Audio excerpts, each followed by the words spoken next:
Hey everyone, good morning. It is Friday morning, and that means that it's TGIF networking within the Healthy Living Practitioners Facebook group. And we are going to go live here as we share education portion of our event.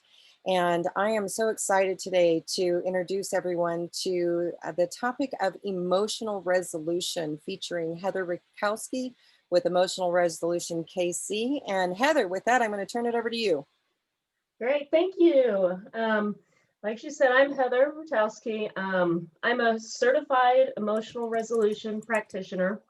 I'm also a certified body talk practitioner and other things like certified Reiki master teacher and other modalities. So I've got kind of a list of nutrition background and energy modalities. But here today, I'm going to talk about emotional resolution. And I'm going to just talk to you from my heart, because emotional resolution, it's also referred to as MRES for short. Emotional resolution is a technique that it permanently resolves disruptive emotional patterns that you're dealing with in your life. And we all know that, especially nowadays, we want to be in this calm kind of, this calm, joyful state. And we all possess this natural ability that I'm going to talk about today. So I'm going to start with this picture of this circle. And this kind of represents an emotional, disruptive emotion that you're dealing with. And so for those that are joining today, what are some emotions that you guys deal with? How about anxiety? Absolutely, anxiety. When you're feeling that anxiety, that's in that circle. Anything else? Fear. Yes, fear, big one. There's so many of them, aren't there? Anger, just you can even just irritation. There's even like fear of speaking or fear of driving. There's so many different that we deal with. Little ones, the irritation that you when you see your child roll their eyes. I mean, there's so many little ones and there's big ones. So when you feel like one of these emotions like anger, we're in that circle. Now I'm gonna kind of ask some of the people here today, what are some of the things that you do when you're in the circle of anger, to say, what would you do to kind of step back out of that circle? Go for a walk? Yes, Okay. perfect example. Anything else that you guys can think of? Putting you on the spot. Well, I can rattle off a whole bunch of them. Uh-huh. Write in a journal, do some meditation, distract myself with something else, bake cookies, whatever it may be. Thank you. Thank you, Denise. Absolutely. I love that, bake cookies. Yeah, so anything that you do to try to pull yourself out of this emotion it helps you to calm, right? It could be even yoga, exercise. And so that, again, the circle represents that emotion. So now one of the things when you do these, we use these to cope. And in that moment, it helps, right? It helps us to calm. But if that trigger happens again, we find ourselves right back into that circle. And I'm going to take an example of this is perhaps you've got a child, you've asked them to clean the room, and they say they did, and you go check it, and it is not clean. And you just get angry. Now, I know as parents, a lot of us probably have that reaction a lot throughout the age of our children.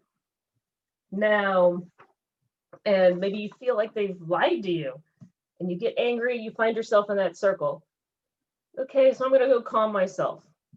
And then the next month later, you do the same thing. You find yourself in the circle over the same situation. So the difference with MRES is this: when you feel that anger, we invite you to stop and we invite you to stay in the circle. You're going to stay with your anger. So it's a little different, but this is where the magic happens. And in that circle is where you're going to find where you can permanently resolve that emotion around that trigger. So for MRES, we ask you to stay in that emotion and stop and find 2 to 3 physical sensations in your body and allow those just to move around and do what they need to do. Basically, you stop and you do nothing. And so that key in that moment is just do nothing and watch the sensations change. So this is the difference with emotional resolution. Now, all animals have this ability. I like one of the examples of like a zebra or any animal that's maybe being hunted by a lion. You know, they naturally have that ability where they sense it, they take off, they run, and when they get to safety, they'll look around, make sure they're safe, and then they shake it off. And then they'll just go right back to eating or doing whatever they were doing. And this is the natural process. That shaking off was them processing that emotion, that fear that they just had. They processed it out, and now it doesn't haunt them. So they have that natural ability to know, oh, I'm in danger, I get out of it, but they don't hold on to it. We tend to hold on to some of our fears. Some of it's traumas. Well, it's all traumas, but a lot of it happens early in life. And some more extreme traumas through our life can create these moments.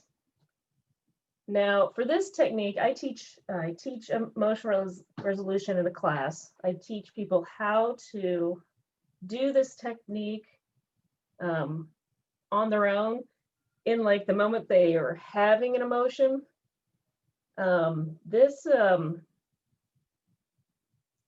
Like you can, that way, when you're in that emotion, you can take care of that disruptive emotion immediately and let that process. Now, kind of the process I told you, that stop and feel the physical sensations, that's just kind of, you know, touching the tip of it. But it is a really simple process that we all have the natural ability to do. With clients, I work on events that are happening in their current lives, even after the emotion has come and they've calmed it down. Like if they've calmed it down, they've left the circle, and they come to me when they've left the circle, where they say, every time I end up angry. So they come to me for that. I can help them get back to that moment and clear it from that moment. I also help clients to dive deeper into sessions to help uncover the hidden blocks, hidden emotions, using what we call MRES journey session.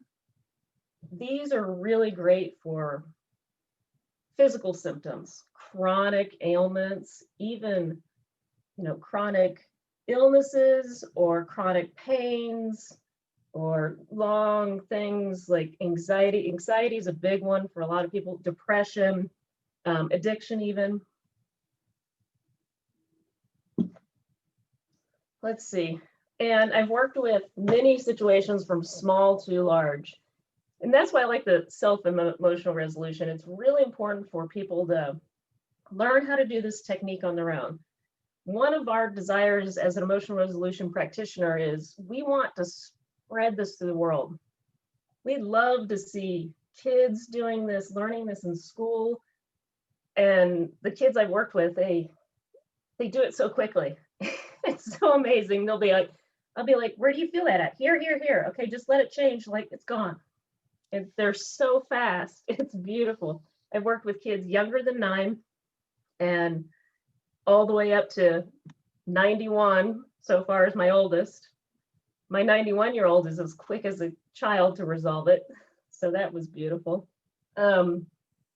Now, let's see, so some of the large ones, like that anger one, for example, they kind of go back to that one in the bedroom, or the cleaning the bedroom of the child. I had a client that they had extremely explosive anger whenever they would feel like they've told their child to clean the room, and they went in there and they felt that they had been lied to.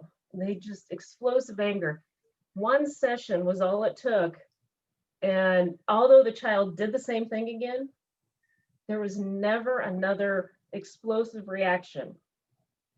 And the beautiful thing about using emotional resolution is it leaves you with this sense of calm, this ability to communicate better. And in those moments where you would normally react and not be able to communicate your needs or listen to others, you're just able to sit and hear and communicate what you need. Can I jump in with a question? Absolutely. Yeah. Okay. So my question that I have right now is, I'm intrigued about the concept of sitting in it. So when having that moment of anxiety, and rather than find another way to temporarily extract you from it, that you can come back, just sit in it, so that your goal is to eliminate that reaction for that situation. So can you talk a little bit more about what it means to sit in it, and what do you do when you're sitting in it? Does that make sense? Absolutely. Yeah. And I want to make sure and clarify, because I used the word coping mechanisms before, and I don't particularly like that word, but we do kind of use yoga for coping, or journaling for coping. And what I find is, as I've cleared these out, they're not coping mechanism anymore. They open my door to growing into more of who I am. So definitely wanted to clarify as those coping mechanisms, but as like you asked with the sitting in it. So as I invite you to sit in it, the natural ability is to find, our body has an imprint when a trauma happens. There's an imprint that happens physically on the body.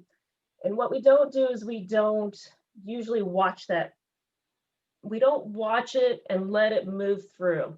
And that's kind of the example of the animal that runs when it's being afraid it's going to get killed. That's what they do. They take that moment, when that shake off, they've allowed their body, they watch it, they let it move through. And as you sit and you watch, just allowing your mind to kind of be shut off from anything else and just be with these physical reactions. It's based off of a lot of neuroscientific research with even Lisa Barrett and Bessel van der Kolk. Great, he's got a great book, they both do, of that sitting with that physical sensation that was created at the time of the trauma. Now, one example would be, I would say like a mugging. Like during a mugging, like maybe you were held by your shoulders and you tensed your stomach and you tensed the back of your neck, and the person was wearing a black hat. Now this is kind of a generic, because generally a trauma is a pretty severe occurrence. So now as your body walks through life, your subconscious is looking around you for signs, constantly reading the environment. Then subconscious reads the environment at 400 billion bits a second. And the conscious mind only works at like 40 bits. And so the subconscious is 400 billion. So that's constantly reading the environment. And as it reads it, maybe it sees someone in a black hat. It sees a few other things it remembers from that particular night. Your body goes into reaction. what you feel is you start feel these physical sensations. Oh, you feel the tight shoulders, your stomach gets tight, and your neck feels tight. You don't make the connection that it was from the mugging that happened 10 years ago, but your body's giving you a warning sign. I see someone in a black hat. Or there may be 2 or 3 signs that all kind of accumulate at once, and your body gives you a warning that says there's something wrong in your environment. So you end up having this weird reaction. That's why by sitting in that reaction and just watching it, allowing it to move through, what it does, it actually kind of resets the brain. It kind of gives the brain a reset to realize, now that I've watched it, I've let it process through my body.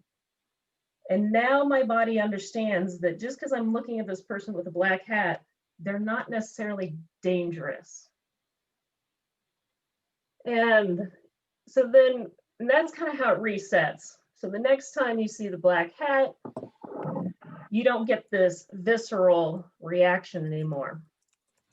A lot of even of these traumas are birth traumas. So they're not even necessarily big events like this mugging. But the mugging is a good example as to it was scary enough that your body thought you were going to die in that moment. So it creates an imprint to make sure that that never happens again. And with that, with the animal that's afraid, it knows lion's coming, I'm going to die, I need to run. So it kind of goes back to that deep into that reptilian brain.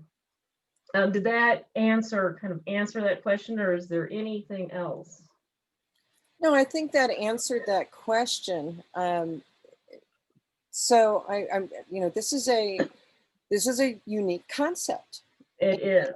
And it's something that is almost the antithesis of what I've been trained to be able to do, in the past. So I guess my next lead-in question on this is, so somebody who will come to see you, you'll get clients because they're experiencing things that they just don't understand why, or they're dealing with anxiety, and that maybe they don't understand why, and you're going to help them get to a root level in many ways of, okay, once you're sitting in it.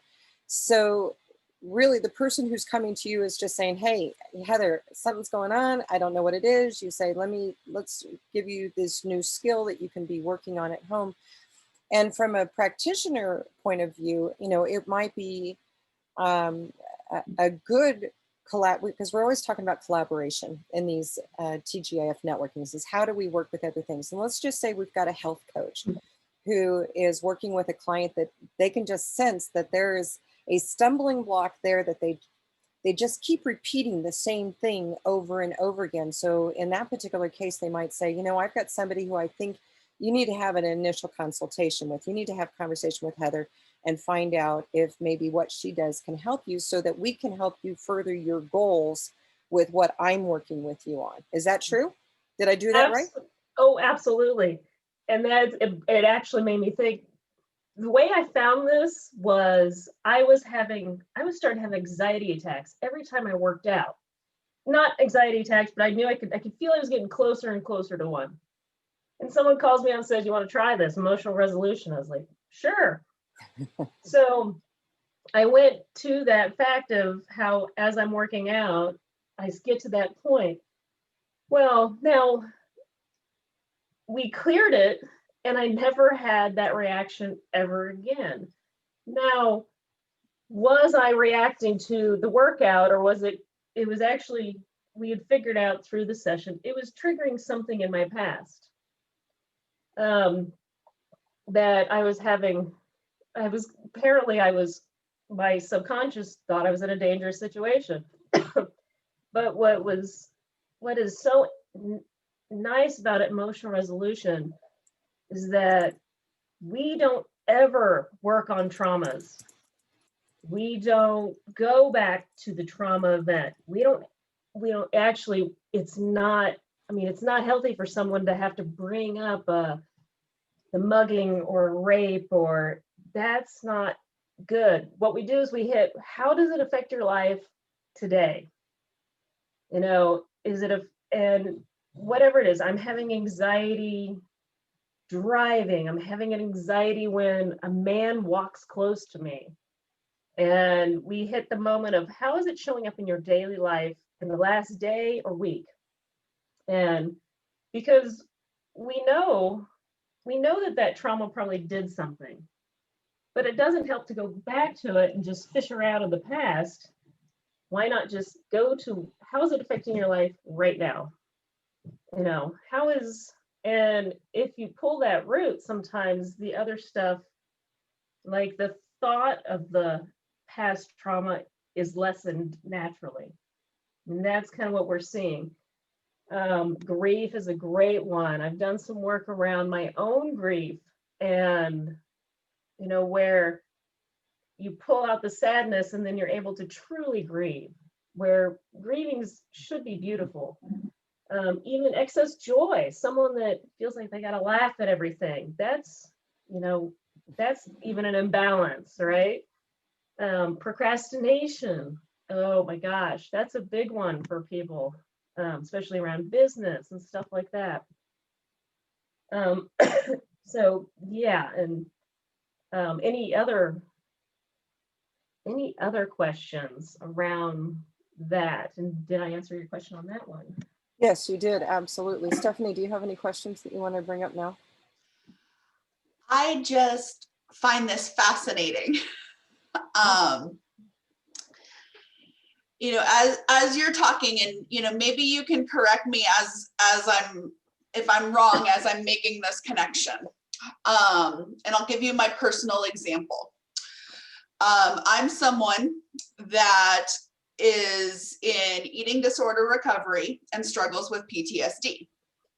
And in eating disorder recovery, one thing that the focus that we've worked on through the years is kind of rewriting those tapes in our mind, you know, those neural pathways in the brain. And that really resonated with me, a lot of the descriptions that you used. And I love that subconscious, you know, the things that come up in the subconscious that trigger us, you know, the things that make an unsafe situation. Because for me, with my PTSD, I find that, you know, I'm 10 years out, but there are such random things completely unrelated to trauma that like will throw me into a tailspin that will trigger flashbacks, and I'm like, hello. You know, what does ABC have to do with the core situation? Exactly. And so, you know, just how kind of these two things come together in you know, bringing in these feelings, rewriting, you know, how does this make me feel? What is this, you know, what is kind of bringing this up? What is making this situation unsafe? And, you know, it may not have to do anything with over here, but what's going on? And like, this is pretty enlightening here. Like, you know, maybe I'm doing a little bit of this work and not really realizing it. And so this is something I might need to look at a little bit closer and understand it some more. That's, yeah, beautiful, Stephanie. It's that kind of awareness of, why am I being triggered by what they said when what they said really wasn't that bad? Why am I so angry now? Or why am I so angry when my child looks at me with that particular look? Or yeah, but it's like you said, that PTSD is a big one we work with, but so many people have it. I mean, and from different things and different forms. And again, you know, I love excuse me, I love all of the, what we talked about as coping mechanisms. I love yoga and I love talk therapy.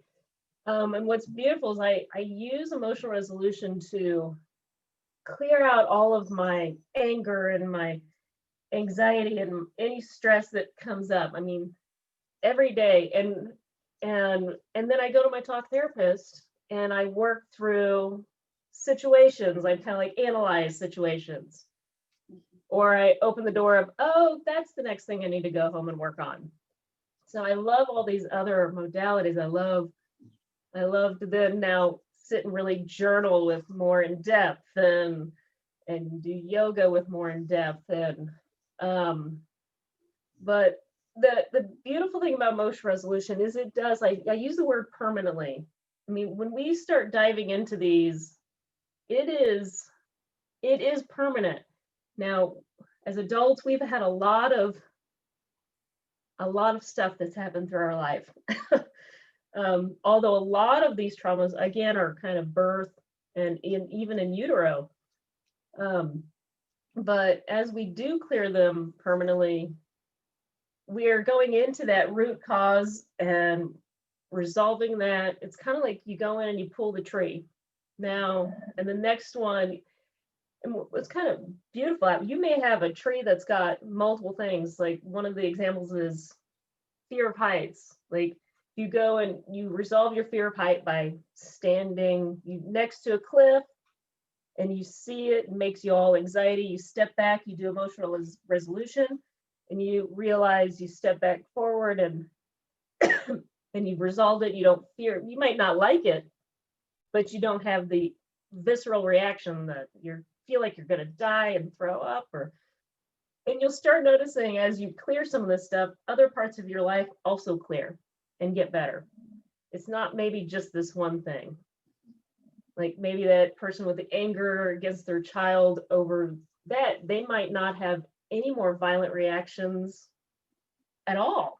Or there may be a few more that they have a reaction to, but it might not be as severe. And so then you dive into those. So yeah, the biggest thing with this is, I mean, for us, it's for emotional resolution, it is sitting in that visceral reaction and doing nothing. Now, as you sit and you resolve this through, if your mind starts talking to you, it kind of pulls you back into that conscious mind. I mean, it's almost, you just dive and you let your mind just kind of stop and just stay with that physical reaction. And it takes practice, but for me personally, it's changed my life. And I don't think I've had one client that I haven't seen improvement in what they've come to work with. When they come to work with me with something, I always see a change. So. Now, Heather, you talked about, you mentioned talk therapy. Have you seen people that have utilized the emotional resolution have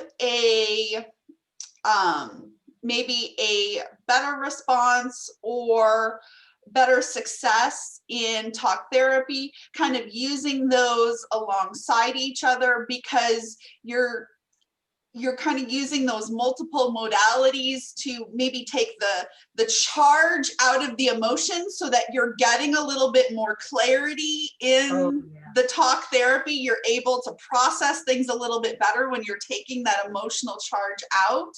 Oh, you are absolutely correct. Oh my gosh. And I personally have noticed that. That's why I still do talk therapy.